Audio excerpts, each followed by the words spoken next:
iBhayibheli lami lithi makuphinde sebegcwele umoya kaNkulunkulu endlini bonke. Moya kaNkulunkulu ehlele abantu bakhe. Ngoba akekho ehlele abantu abangekho ready nabangekho prepared.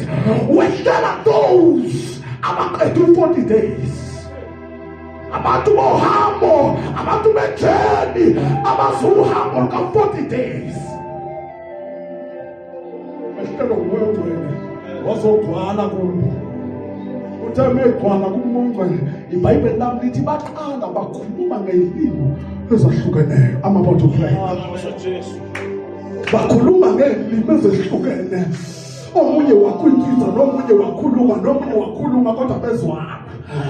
Ngoba uma esehlile umoya ogcwele uthi mesehlile umuntu bese wasashanoya elabi iBhayibheli lithi esehlile baqale bakhuluma likhona limakhona ngoba mesehlile uya emebulana uyenza ukwazi wenza bakhuluma ngendlela abangakwazi ukukhuluma ngayo i-understanding yabo yaphakama indlela bakhuluma ngayo yehluka i-communication yabo yehluka because of the Holy Ghost.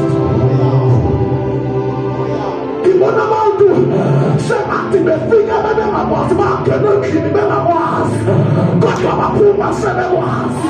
Lithi iBhayibheli umoya wamenza bakwazi kade kunezinto abangakwazi ukuzenza kodwa mbona umoya kaNkulunkulu ekwesiteni wakhe esokwenza bakwazi bese seyakwazi.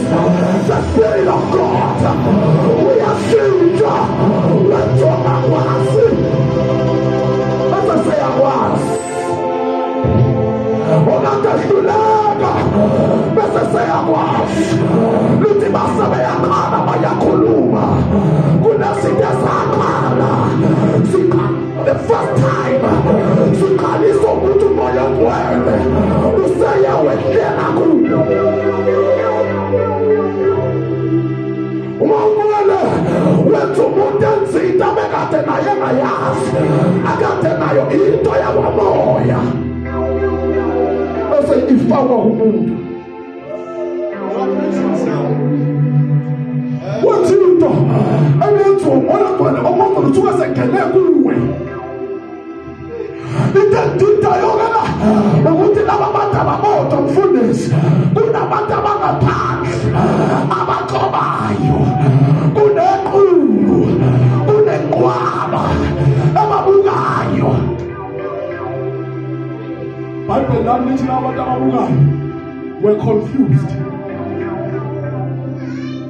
You know, when your life begins to confuse people, impilo yakho iqala iconfuse abantu ababukayo bethi bayabuka bebona ukuthi now sesenzelwa into esingayazi sesidlala ifeeling we don't understand what is happening ngoba kunabantu ababukayo abazela ukuzobuka.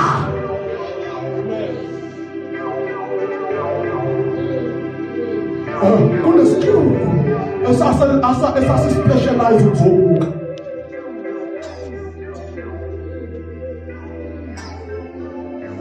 Ngithanda yonke iBhayibheli lapha lithi laba bantu abakhuluma la ngomoya ongcwele